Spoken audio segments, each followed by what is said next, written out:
country cousin. Ridley Scott made a dark fairy tale, and Universal panicked and recut it. Disney made an animated film so terrifying they nearly shut down the entire animation division. Martin Scorsese directed a nightmare comedy, and audiences walked out confused. And a medieval fantasy with a synth rock score became one of the strangest cult classics of the 80s. 1985 was packed with movies Hollywood either buried or botched so badly they disappeared. Tom Cruise in a fantasy epic that flopped. Kevin Costner's breakout western nobody saw. A space vampire movie that cost $30 million and made nothing. Dennis Quaid befriending an alien in a film Fox couldn't figure out how to market. And a post-apocalyptic New Zealand masterpiece that never even got proper American distribution. Big budgets, ambitious directors, and studios that had no idea what they had. These are 15 forgotten movies from 1985 that deserve to be rediscovered. Movie 1, Ladyhawke, Matthew Broderick, Rutger Hauer, Michelle Pfeiffer. But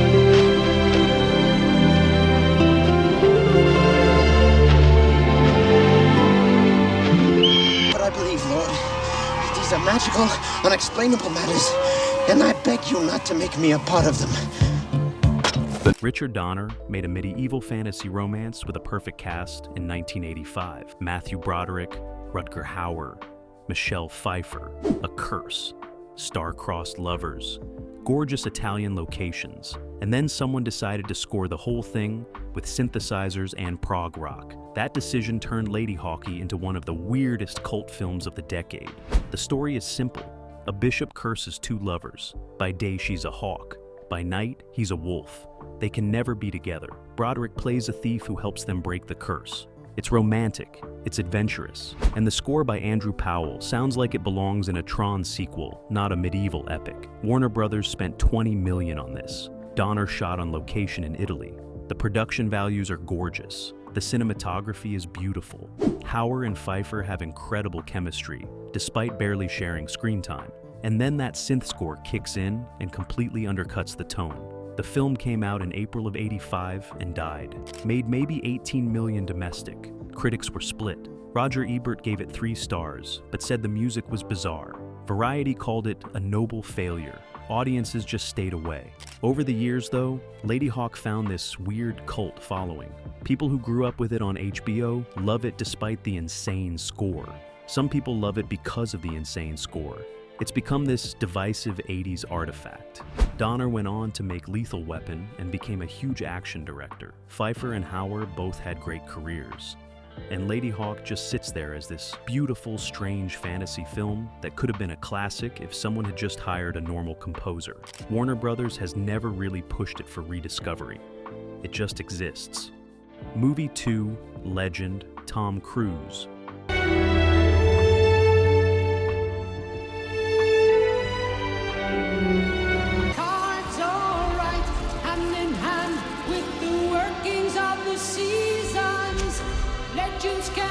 Ridley Scott made a dark fairy tale in 1985. He shot it for 2 years. He created one of the most incredible looking fantasy worlds ever put on film. And then Universal panicked, took it away from him, cut 40 minutes, replaced the score, and released a version Scott completely disowned. Legend stars Tom Cruise as a forest boy trying to save a princess, played by Mia Sara from The Lord of Darkness, played by Tim Curry under 5 hours of makeup. It's a pure fairy tale. Good versus evil, light versus dark, no irony, no winking at the camera, just sincere fantasy. Scott shot it entirely on sound stages at Pinewood Studios. He and production designer Asheton Gorton built this massive fairy tale forest with real plants and forced perspective. It looks like a fever dream. The cinematography by Alex Thompson is stunning, and Tim Curry gives one of the most committed villain performances ever. He's terrifying and seductive at the same time. But the production was troubled. It ran way over schedule, way over budget. Universal got nervous. When Scott delivered a nearly 2-hour cut with a Jerry Goldsmith score, the studio freaked out. They cut it down to 89 minutes. They hired Tangerine Dream to do a new synth score. They tried to make it more commercial. The film came out in April of '85 in that butchered version and died. Made maybe 15 million on a 24 million budget. Critics destroyed it. Roger Ebers gave it 1 star. Audiences were confused. Years later, Scott's director's cut was released. It's much better. The Goldsmith score fits perfectly. The pacing works. But the damage was done. Legend is remembered as a beautiful mess. And that's Universal's fault, not Scott's. Movie 3, Silverado. Kevin Kline, Kevin Costner. Get him!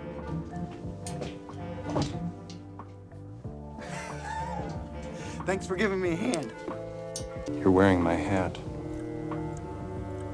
What else you got that's mine? Mister, I don't know what you're talking about. Lawrence Kasdan wrote The Empire Strikes Back and Raiders of the Lost Ark. In 1985, he decided to make a Western.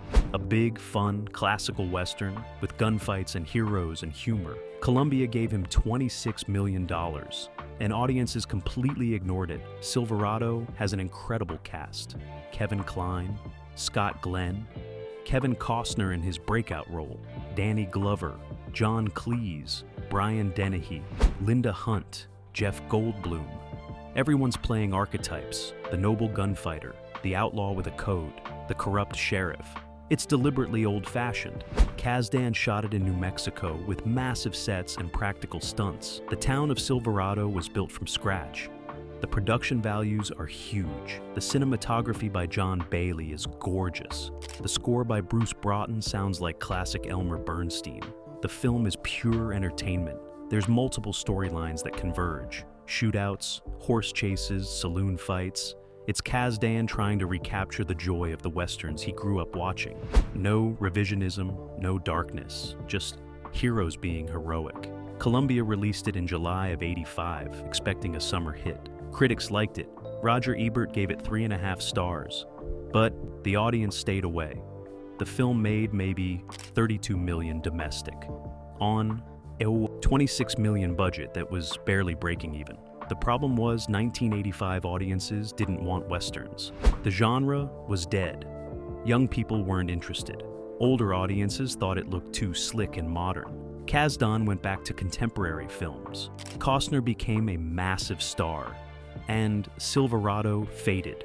It's developed a cult following over the years. People who love westerns appreciate what Kasdan was trying to do. It's never gotten the recognition it deserves.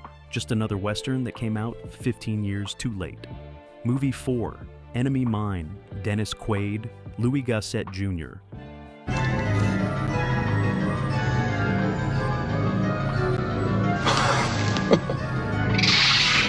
Wolfgang Petersen made Das Boot. It was a masterpiece. Fox gave him $28 million to make a science fiction film about enemies becoming friends, and then nobody knew how to market it. Enemy Mine is about a human pilot played by Dennis Quaid who crashes on an alien planet.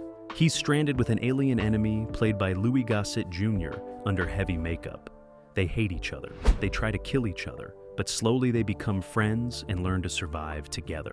It's essentially a two-hander, Quaid and Gossett carrying the entire film. No other actors for long stretches. Just these two figuring out how to communicate and trust each other. It's more drama than action, more philosophical than explosive. The production was a nightmare.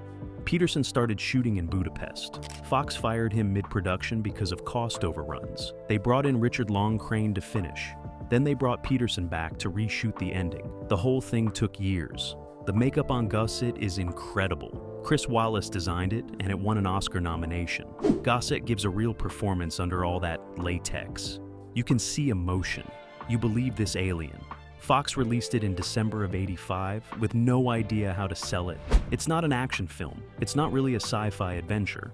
It's a character drama that happens to be set in space. Critics were mixed. Roger Ebert gave it 3 stars. At the box office, it made maybe $12 million domestic on that $28 million budget. A disaster. Petersen recovered and made In the Line of Fire and Air Force One. But Enemy Mine became this forgotten sci-fi film that only genre fans remember. It's actually quite good, just impossible to market to mainstream audiences. Movie 5, Fright Night, Chris Sarandon.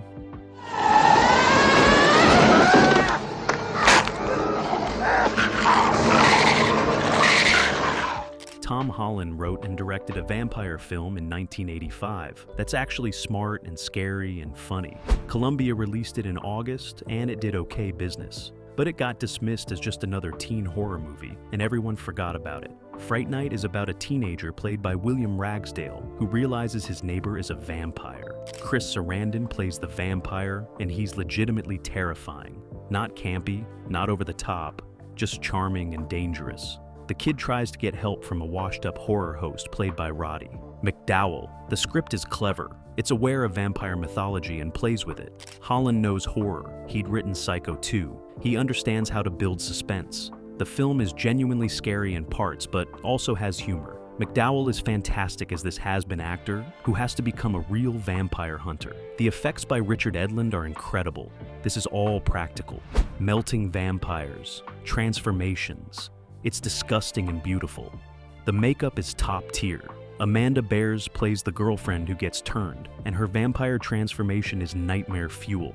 Columbia released it in early August, right before the summer ended. It made $25 million on a $9 million budget.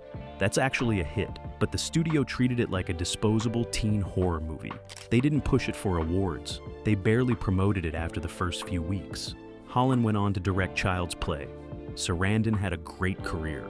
And Fright Night became this cult film that people discovered on VHS. It got a terrible remake in 2011 that everyone forgot even faster. The original deserves better. It's one of the smartest horror films of the 80s. Columbia just never treated it like anything more than a teen movie. Movie 6, Return to Oz, Fairuza, Balk. What do you think? I think you're very beautiful. I should hope so. Come here, chicken! Disney made a sequel to The Wizard of Oz in 1985. They gave it to Walter Murch, a sound designer making his directorial debut. He delivered a nightmarish dark fantasy that traumatized children and bombed so hard Disney almost shut down their entire film division. Return to Oz is based on L. Frank Baum's later Oz books. Dorothy gets sent to a mental hospital for electroshock therapy because nobody believes her stories about Oz. She escapes back to Oz and finds it destroyed. The yellow brick road is ruins. The Emerald City is abandoned, and a witch with interchangeable heads has taken over. This film is terrifying. The Wheelers are nightmare creatures on wheels who chase Dorothy. The Gnome King turns people to stone. Princess Mombi keeps a collection of severed heads. For a Disney movie, it's absolutely insane. Murch shot it dark and weird. The production design is incredible but unsettling. Nothing looks like the MGM musical. It's all practical effects and puppets. Fairuza Balk is great as Dorothy. She's playing it completely serious. Disney released it in June of '85, expecting a family hit. Kids walked out crying. Parents were furious. Critics called it too dark and depressing. At the box office, it made maybe $11 million domestic on a $28 million budget. An absolute catastrophe. Disney executives nearly killed the whole film division after this. They were already struggling. Return to Oz was supposed to save them. Instead, it almost finished them off. Jeffrey Katzenberg came in shortly after and completely restructured everything. Murch never directed another film. He went back to sound editing and won more Oscars. And Return to Oz became this cult film that people either love or had nightmares about. Disney's never really acknowledged it. It just sits in their catalog, gathering dust. Movie 7, The Quiet Earth, Bruno Lawrence. Hello? Is anybody out there? Is anybody receiving me? New Zealand made one of the best post-apocalyptic films ever in 1985, and almost nobody in America saw it. The Quiet Earth is a masterpiece, and it never got proper distribution.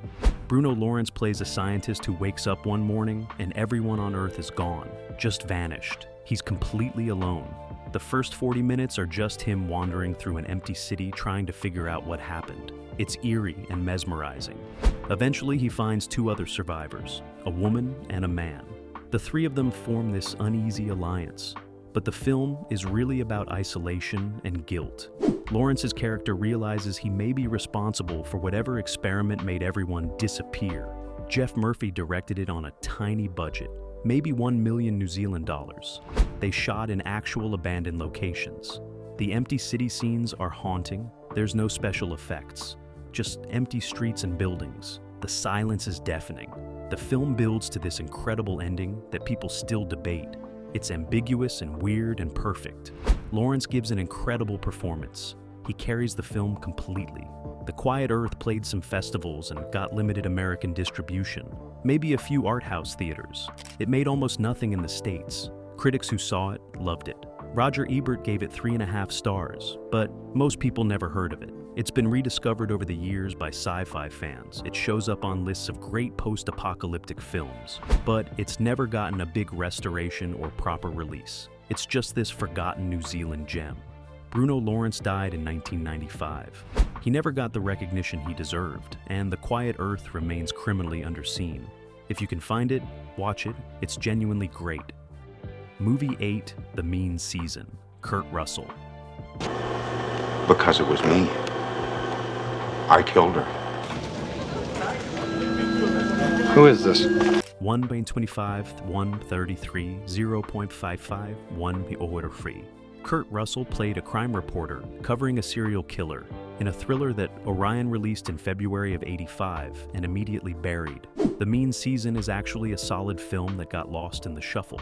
Russell plays a Miami journalist who gets contacted by a serial killer. The killer calls him directly, gives him details before the police, turns him into part of the story. It's based on a novel by John Katzenbach, and it's trying to be a serious examination of media, ethics, and obsession. Philip Borzos directed it. He was a Canadian filmmaker who'd made The Grey Fox. This was his American studio debut. He shoots Miami as this humid, oppressive place. The film looks great. Cinematography by Frank Tidy captures that sticky Florida heat. Russell is really good. He's playing against type, not an action hero, just a guy in over his head. Marielle Hemingway is his girlfriend. Richard Jordan is excellent as the detective. Richard Masur plays Russell's editor. The cast is solid across the board. The film has some genuine tension. The phone calls between Russell and the killer are creepy. There's a good build to the climax. It's not groundbreaking, but it's well crafted. Orion released it in February with minimal promotion. Critics gave it okay reviews. Roger Ebert gave it 2.5 stars. At the box office, it made maybe $9 million on a $6 million budget. Not a disaster, but not a hit either. Russell went on to bigger things. Borzos made a few more films and died young in 1995. And The Mean Season just disappeared. It's never been rediscovered. It's rarely on TV. You'd have to really hunt for it, which is a shame because it's a solid thriller that deserves another look. Movie 9, After Hours, Griffin Dunne. What's your name? Julie. Yeah, have it down. It's temporary anyway.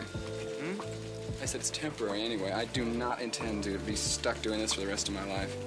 Martin Scorsese made a nightmare comedy in 1985. Griffin Dunne plays a word processor operator who goes to Soho one night, and everything that can go wrong does. Warner Brothers released it, and audiences had no idea what to make of it. After Hours is about one increasingly insane night. Dunne meets a woman, goes to her apartment. She dies. He tries to get home, but he loses his money, misses the subway, gets chased by a mob. Everything spirals into surreal chaos. It's Kafka in downtown New York. Scorsese shot it fast and cheap, under $4 million. He was coming off the commercial failure of The King of Comedy and just wanted to make something fun. The script by Joseph Minion is sharp and strange. The whole thing feels like a bad dream. The cast is full of character actors: Rosanna Arquette, Terry Garr, Catherine O'Hara, John Hurd. Cheech and Chong show up as burglars. Everyone's playing it straight, which makes the absurdity work. The cinematography by Michael Ballhaus is stylish. Lots of Dutch angles and strange compositions. Scorsese uses the camera to make downtown Manhattan feel alien and threatening. It's impressive work. Warner Brothers released it in September of '85 with no clear marketing strategy.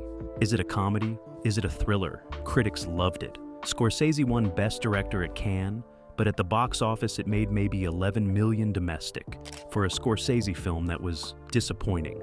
The film has developed a cult following. People who love it really love it. But it's not one of Scorsese's movies people talk about. It's not Taxi Driver or Goodfellas. It's just this weird little nightmare comedy that Warner Brothers never figured out how to sell. Movie 10, Lifeforce, Steve Railsback. This is an autopsy on the body of a young man, dead approximately 2 hours. Did you say he was about 20? Yes, that's correct. Tobe Hooper made a space vampire movie in 1985 that cost $25 million and is completely insane. Cannon Films thought they were making a prestigious sci-fi epic. They got naked space vampires destroying London. TriStar released it, and it bombed spectacularly. Lifeforce is about astronauts who find a derelict ship in space. Inside are 3 perfectly preserved humanoid bodies. They bring them back to Earth. Turns out they're vampires, energy vampires. They escape and start draining life force from people in London. It spirals into apocalyptic chaos. The script by Dan O'Bannon and Don Jacoby is bonkers. It's trying to be serious sci-fi horror, but the execution is camp. Mathilda May plays the lead vampire and is naked for like 80% of her screen time. Steve Railsback is the astronaut trying to stop her. Patrick Stewart shows up and gets possessed. The production values are actually impressive. John Dykstra did the effects. The space sequences look great. The London destruction is well done. The score by Henry Mancini is bombastic and weird. It's a prestige production in service of absolute madness. Cannon and TriStar released it in June of '85. Critics destroyed it. Roger Ebert gave it 2 stars and seemed confused by the whole thing. At the box office, it made maybe $12 million domestic on that $25 million budget. A catastrophic bomb. Hooper's career never recovered. Cannon kept making movies, but this hurt them financially, and Lifeforce became this cult oddity. People who love trashy sci-fi worship it. Everyone else forgot it existed. It's genuinely insane, worth watching just for how bizarre it is. But TriStar buried it fast and tried to forget they had ever released a film about naked space vampires. Movie 11, Year of the Dragon, Mickey Rourke.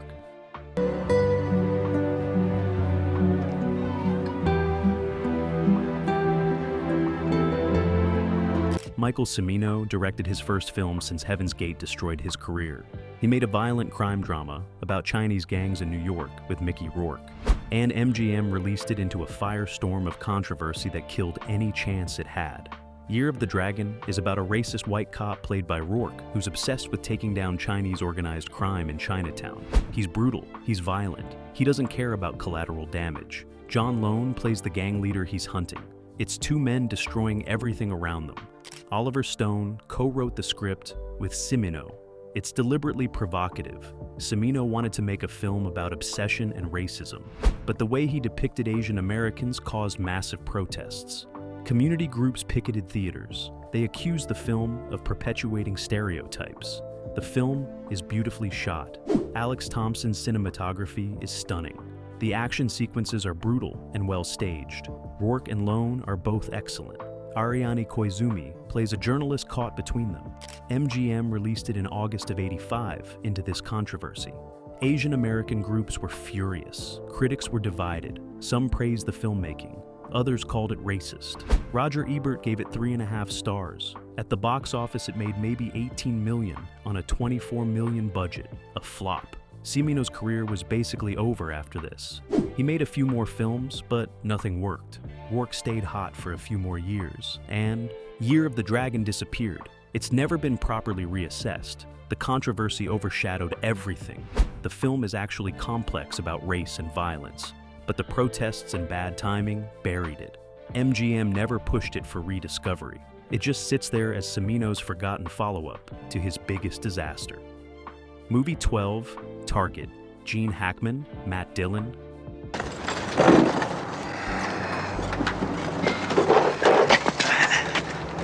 How you doing? Oh, I can't complain. Arthur Penn directed Gene Hackman and Matt Dillon in a father-son spy thriller in 1985. Warner Brothers released it, and nobody came. Target is not a great film, but it's better than its complete obscurity suggests. Hackman plays a retired CIA agent living a quiet life with his son, played by Dillon. When his wife gets kidnapped in Paris, he has to reveal his past. Father and son go to Europe to rescue her. Along the way, the son learns his father is not who he thought he was. It's trying to be a character-driven thriller. The spy stuff is secondary to the relationship between father and son. Penn is more interested in family dynamics than action. The script by Howard Burke and Don Peterson has some good ideas, but never quite comes together. Hackman is reliable as always. Dylan is fine. The European locations look nice. Jean-Louis Trintignant shows up as a villain. The whole thing is professionally made, but lacks energy. Penn was past his prime by this point. Bonnie and Clyde was almost 20 years behind him. This feels like a TV movie with a bigger budget. There's no personality to it. Warner Brothers released it in November of '85 with minimal marketing. Critics were not impressed. Variety called it forgettable. Roger Ebert gave it 2 stars. At the box office, it made maybe $9 million on a $15 million budget, a clear flop. Penn made a few more films and retired. Hackman moved on to better projects. And Target vanished completely. It's never on TV, it's not on streaming. You'd have to hunt down an old VHS or DVD. It's not worth the effort, honestly. But it's weird how completely it disappeared. A Gene Hackman thriller from a respected director just erased from history. Movie 13, Explorers. Ethan Hawke, River Phoenix.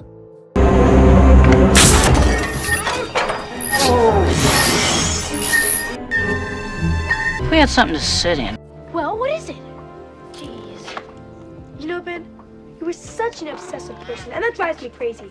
Because you can't get... Joe Dante made a kids' sci-fi film about 3 boys who build a spaceship and meet aliens. Paramount rushed it into theaters before Dante finished it, and the result is a fascinating mess that still has its defenders. Explorers stars Ethan Hawke and River Phoenix in their first film roles. They play kids obsessed with science and space. They have these shared dreams about alien technology. They build a ship in a junkyard and fly into space. In the 3rd act, they meet the aliens, and it gets weird. The first 2 acts are great. Dante captures this Spielberg-style wonder about childhood and discovery. The relationship between the 3 kids feels real. The DIY spaceship stuff is charming. The effects by industrial light and magic are solid. But then the 3rd act happens. The aliens are these goofy creatures obsessed with Earth pop culture. They quote TV shows and movies. It's supposed to be satirical, but it doesn't work. Dante was still shooting when Paramount set a release date. He had to rush the ending. Paramount released it in July of '85, unfinished. Critics were confused. Roger Ebert gave it 3 stars, but said the ending was disappointing. At the box office, it died. Made maybe $10 million on a $25 million budget. Dante has always said Paramount destroyed the film. He never got to finish it properly. Hawke and Phoenix both went on to huge careers, but they rarely talk about this. The film has developed a cult following. People who saw it as kids love it despite the flaws. But it's never gotten the restoration or reappraisal it deserves. Paramount buried it after the initial release. Just another example of a studio rushing a film to meet a date and ruining it. Movie 14, Runaway Train, Jon Voight, Eric Roberts. You're not gonna do nothing like that. I'll tell you what you're gonna do. You're gonna get a job. That's what you're gonna do. Andrei Konchalovsky directed a prison escape thriller based on an unproduced Akira Kurosawa script. Jon Voight and Eric Roberts both got Oscar nominations, and Cannon Films still managed to bury it. Runaway Train is about 2 convicts who escape an Alaska prison and end up trapped on a train with no engineer. The train is barreling through the wilderness at full speed with no way to stop. It's part action film, part existential drama. Voight plays this hardened lifer. Roberts is the younger prisoner who idolizes him. The whole film becomes about survival and what freedom actually means. It's deeper than you'd expect from a Cannon action movie. Konchalovsky shoots it cold and brutal. The Alaska locations are harsh and beautiful. The train sequences are genuinely tense. There's real danger. The practical effects are impressive. And Voight gives one of his best performances. Completely committed, raw. Roberts is great too. He got his only Oscar nomination for this. Rebecca De Mornay is the train worker who gets caught up in everything. The whole cast is working hard. Cannon released it in December of '85 with decent promotion. Critics loved it. Roger Ebert put it on his top 10 of the year. Both actors got nominated, but at the box office it made maybe $8 million on a $9 million budget. Barely broke even. Cannon was better at making low-budget action movies.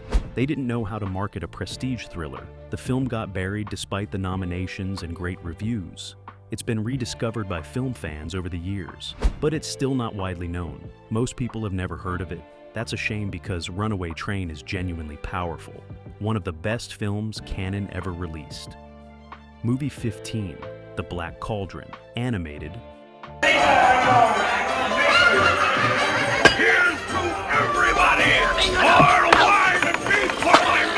Disney made their most ambitious animated film in 1985.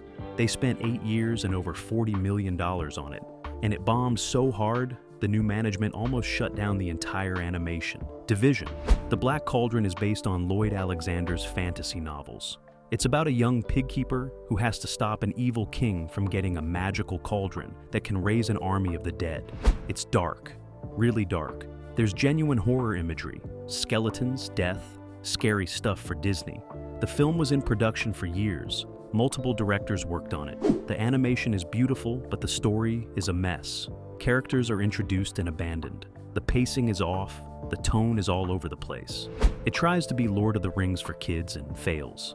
Jeffrey Katzenberg came in as the new studio head and was horrified. He forced the directors to cut 12 minutes, made it even more incoherent. Then Disney released it in July of '85 with minimal marketing.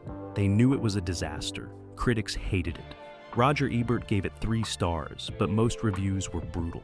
At the box office, it made maybe $21 million domestic on that $44 million budget.